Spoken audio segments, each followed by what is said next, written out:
Hey there, cats and kitties. I am the Blues Man, Johnny Blues, and with this video, we discuss my thoughts on Season 2, Episode 5 of Star Trek Discovery, entitled Saints of Imperfection. And it's interesting the word imperfection features in the title of this episode, because there was one small, minor imperfection in this episode that really screamed out to me at one point and made me beg the question, how many millions of dollars are they spending on every single episode of Star Trek Discovery?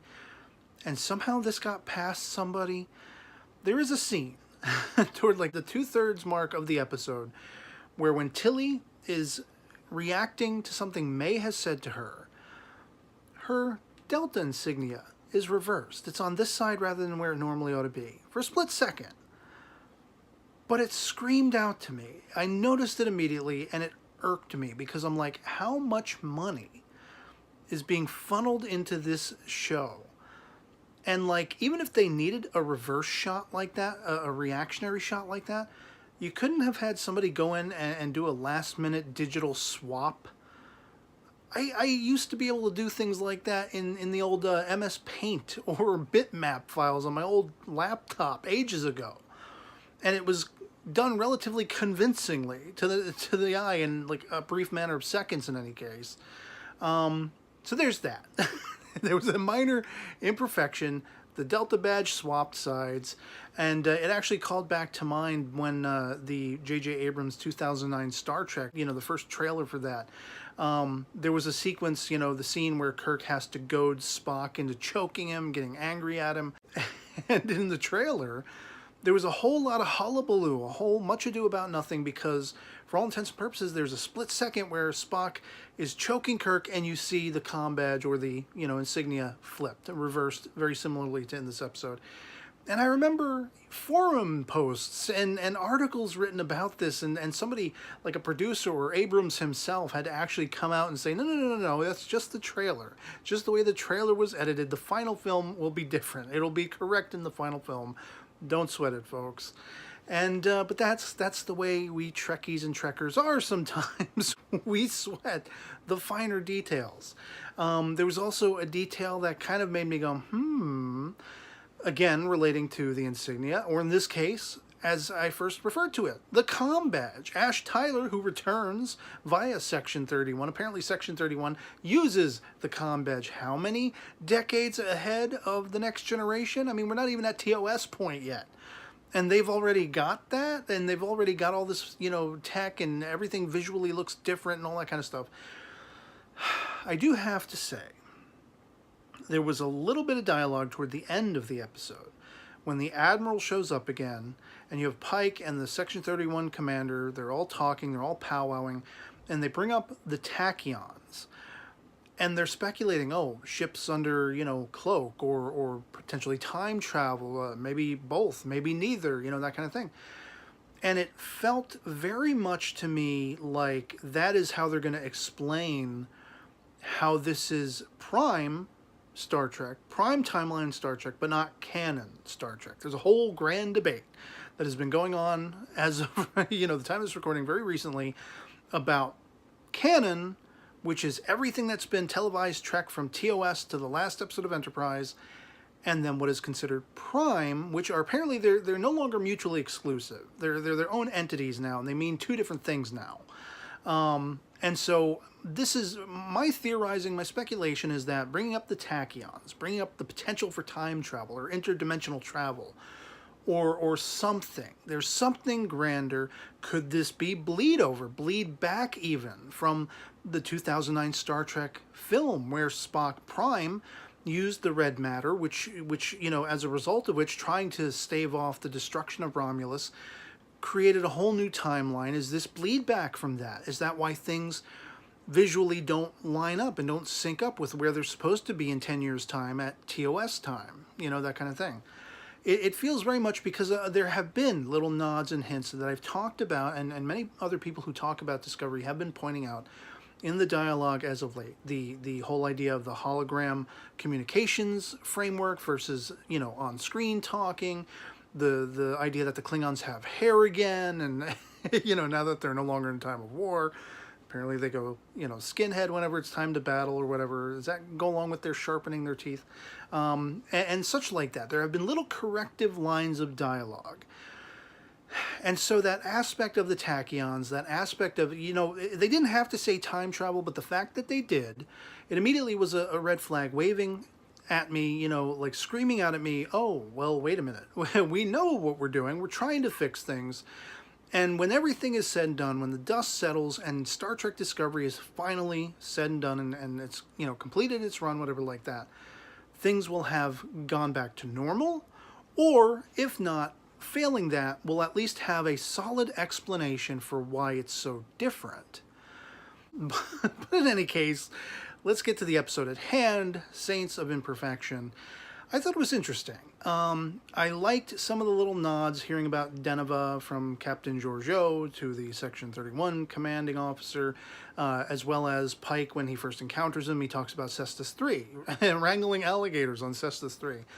That did strike me as interesting because does that mean the colony that's on Cestus 3 when we get around to Arena, the TOS episode where Kirk goes up against the Gorn, does that mean that they've already been on Cestus 3 or they've been building that colony for like a decade or more before that episode of TOS? Which is just a little anachronistic to me for some reason. It doesn't quite align. I don't know. It was an interesting shout out though. And the alligators thing, the Gorn, the lizard, species, whatever. Suffice to say, this episode, as I say, it was really interesting. It was an episode of returns. We have the return of Ash Tyler. We have the return of Captain Georgiou, or Empress Georgiou, as the case may be. And I gotta say, where they are concerned, I have mixed feelings about it. I appreciated both characters and their character arcs, for all intents and purposes, in Season 1 for what they were. But now that they're back, I feel like there's too much pent-up melodrama that just bleeds from the screen and takes me out of whatever the overarching story or the episodic story is meant to be. As soon as you had Burnham realize Tyler is on board, he's the Section 31 guy, and the minced words between she and Pike, hopefully she'll come clean to Pike about both Tyler and Georgiou at some point. I'm putting a lot of faith in her that, I'm going to lose a lot of faith in her that has been building and burgeoning all throughout the course of Season 2, especially with her being much more down to earth and actually seeming vulnerable with almost losing Saru and things like that. I'm just going to lose a lot of respect for her character if she doesn't come clean. It's almost like the series finale episode of Enterprise, which featured Commander Riker in the TNG era, interacting with all of the NX-01 era crew in the holodeck, because the entire episode long he's mulling over whether or not he should go to Captain Picard with information that he has that is tentatively classified by an admiral, by his commanding officer, from a former ship he was stationed on where they were conducting stealth and cloaking technology tests and things like that, and things had gone completely awry. And so it's kind of like that. It reminds me very much of that tentative position that Riker was in, where he has, for all intents and purposes, someone who is higher ranking than him who's telling him, you don't tell anyone anything. This is classified information. But by his better graces, he has to go and he has to reveal that information to Picard. And I believe he did in the original episode that it was based upon. And so that's very much the place I feel like Burnham is in herself right now. And I very much, as I say, I feel like it would be a letdown for me of her character if she doesn't come clean to Pike at some point with this information she has about Georgiou. And I think, Pike is a good judge of character, as we've seen. He already gets the idea that Georgiou is not quite the woman he thinks he remembers. Even Ash Tyler, it does seem like Pike knows enough about Tyler, the whole idea of his having been Klingon and all that kind of stuff, and I forget if anything's been said along those lines in previous episodes before Ash finally tentatively returns, as he did in this episode. But it is, like I say, the overarching aspect that really is a downtrodden one to me is that aspect of the melodrama between those characters, between Burnham and Georgiou, between Burnham and Tyler, and it's just like, I hope this isn't going to be something that continues to slow everything to a muddy crawl whenever an episode comes about. I mean, the entire next episode, you look at the trailer for the next episode, and it seems like they're, it's going to be a sequel to the Short Treks episode that revolved solely around Saru and his origins and everything like that. It seems like they've been, ramping things up to go in that direction, to explore things a little more. And I'm not that excited about it, frankly, because I could have taken or left that Short Treks episode in particular. But I'm going to reserve judgment and wait to see how the episode plays out. This episode, getting back to this episode, the whole aspect of the mycelial network and having to go half in and half out and, turning out to be Dr. Hugh Culber. Now, that was probably the one aspect of this episode. This episode is very much like episode 3 of the season for me, where I didn't really like, a lot of it didn't really sit well with me, but I liked one aspect of that episode, which was everything that was going on revolving around Tilly in that episode. This episode, there was so much of it that I could have taken or left, but I really liked the reveal that Culber was in fact still in existence in some capacity. I thought it was interesting. They were trying to do that tug and weave and tease again with the Saru thing where, is Saru going to die? And they're beating a dead horse. They're really trying to drive that point home. And then, boom, they pull the carpet out from under you again. Nope, Saru's going to live. Which I said in my episode discussion talking about that episode. I was disappointed in myself for falling for it, hook, line, and sinker. Well, this time they didn't get me. This time when we saw Hugh show up, I was surprised. I was very surprised that he showed up. Alive and well to a point in the mycelial side of things. But when we get to that beat where he can't seemingly come back over and he starts to fade away and all that kind of stuff, very similar to if you go back to TNG episodes, whenever somebody from the holodeck tried to walk off of it, they would, disintegrate after a couple of seconds. I was like, you're not fooling me. You got the cocoon, you got some way, you're going to figure it out. He's going to be back. And sure enough, he was back by the end of the episode, and I'm stoked for that. I was really excited for that. I didn't know exactly how this was going to play out. I didn't expect him to show up at all. They kept the secrecy surrounding that, completely tamped down. There was no, suspicion that I heard anywhere from anybody that ever thought, he was going to show up. Like, at most, because the actor, who plays Culber has been said that he'll have some involvement. I think the most any of us really speculated was its potential for being flashbacks or something along those lines, or perhaps, seeing more of the so-called apparition or whatever you want to call it in the mycelial network if Stamets had to do more spore jumps. And there was an aspect to that. We already saw a little bit of that earlier on in the season thus far.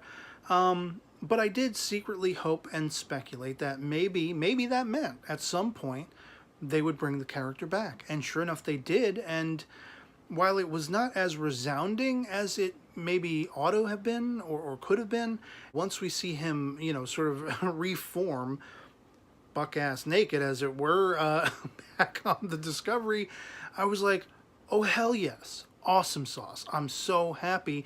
I'm happy for Stamets. I'm happy for Culber himself. I'm happy for everyone who's happy for them. I was happy. I was stoked that he was back. And everything else, though, it's like I say, with the exception of that aspect of the episode, the rest of it was kind of hokey, kind of all over the place. There was too much melodrama in dealing with the return of Tyler and the return of Georgiou, and, the aspect of we don't really know whether or not we can trust Georgiou as far as what her intentions are in seeking Spock. She claims to Burnham that she wants to be a through line directly to him so that gun-blazing Federation officers and things like that aren't going to go and immediately take him down or whatever. She's just not the most trustworthy person. And it really begs the question. There's been a lot of talk about a Section 31-centric series post at some point, maybe, who knows, Star Trek Discovery proper, and I'm kind of, I don't know if I want to watch that. I don't know if I like Georgiou as a character enough. She's very unlikable, and I don't find her sympathetic, and I'm just kind of like, why is she still here? Why is she still involved? Why is that a part of this season? That kind of thing. Similarly with Ash. It's kind of like, I feel like their stories were done, and it's just trudging up too much of the old guard and the old aesthetics and whatever like that of season 1 in there having been carried over. and more of their story developing. It just feels like it isn't quite developing in a way that I'm finding palatable. Or acceptable. I don't know. I have to see more of it. This may again, as I talked about in a previous episode discussion video, it may again fall in line with the aspect of this is one stepping stone in a series of stepping stones leading from point A to point B to the fruition of this season and the season arc. And maybe it's too early to call, much like with the Klingon stuff in episode 3, you know, that didn't really sit well with me, all of that kind of stuff. Ash Tyler's return and L'Rell and all that kind of stuff, and the Klingon homeworld and all of that kind of stuff. None of that really sat well with me, and their return, these characters' return, Tyler and Georgiou, aren't sitting well with me in a similar fashion. But maybe there's a reason for why they're here. Maybe there's a reason for what they're doing, and it's all going to go somewhere. Very much akin to, as I said at the top of this video, the tachyons and the potential for time travel and, you know, cloaked ships and this, that, and the other thing. It could all be aligning in a sort of course correction. And I can only hope that's the case. And I can only hope that they actually have good intentions that are going to play out and we're going to be like, we're going to find it all resounding and it's all going to align and it's all going to make sense. You know, I have been championing the whole Tilly side of things the last couple of episodes.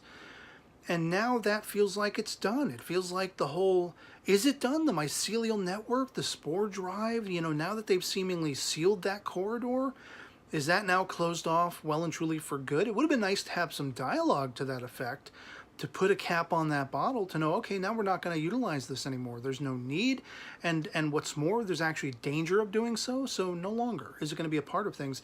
But then that left me off. You know, you have that final scene between Tilly and Burnham where she rests on Burnham's shoulder and she cries, and I'm like, well, that's the last Tilly's going to be interesting probably ever, you know, in this series. Now she's back to the Tilly I didn't like before, you know. I guess I'll have to reserve judgment on that too, as far as whether there's any carryover of character growth. And we'll use that with, you know, air quotes. So this episode was a little bit all over the place. I like where it ended. I liked Culber's return. I'm very happy to see that character back for Stamets' sake, for the character's sake, for the actor's sake. Everything else just felt like a, well, we'll just have to see. I don't like that. I don't like having to, like, you know, have everything up in the air and we'll just have to see.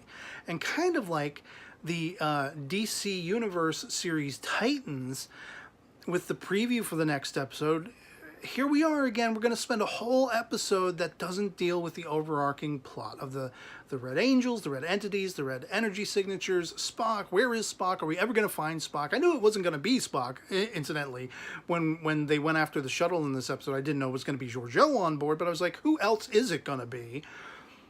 And because it was predictable, and you know, like at some point they showed in like one of the teaser trailers or something, it looks like Spock is being woken up out of cryo freeze or something like that. So I'm like, he's not piloting the shuttle around trying to get away, firing weapons at Discovery if he's in cryo freeze on board this thing, you know, unless he's on board and somebody else is flying the shuttle. Whatever, but it doesn't matter because the next episode, tentatively speaking, it seems like it's not going to have anything to do with any of the overarching plot. It's going to be more episodic in nature, going to focus that much more on Saru and his home world and everything. I can only hope it is a hell of a lot more interesting than the Short Treks episode that featured his character and played back on his origins and coming into Starfleet to begin with. Fingers crossed. And so at this juncture, I'd love to hear from you guys in the comments below what you thought of Episode 5 of Season 2 of Star Trek Discovery, Saints of Imperfection. Love it or hate it, anything goes in the comments below. And I'd like to ask, if you enjoyed this video and would like to consider supporting my channel, please have a look at my PayPal contribution link posted both in the description as well as the comments below. It affords you options very much akin to Patreon, where you can set up a monthly contribution, a one-time only kind of thing, or send me a personal message alongside any contribution you see fit to send my way, requesting topics I may discuss in the future, ask for shout-outs, or make recommendations of things I could check out and tentatively talk about at some future time. And anything you saw fit to send my way would be 2 thumbs up for me and be a direct line of support to me to secure my longevity on YouTube. And so yeah, otherwise, until the next one, that'll be pretty much it for me on this. Hope this video finds you well, and I'll catch you all later. Live long and prosper.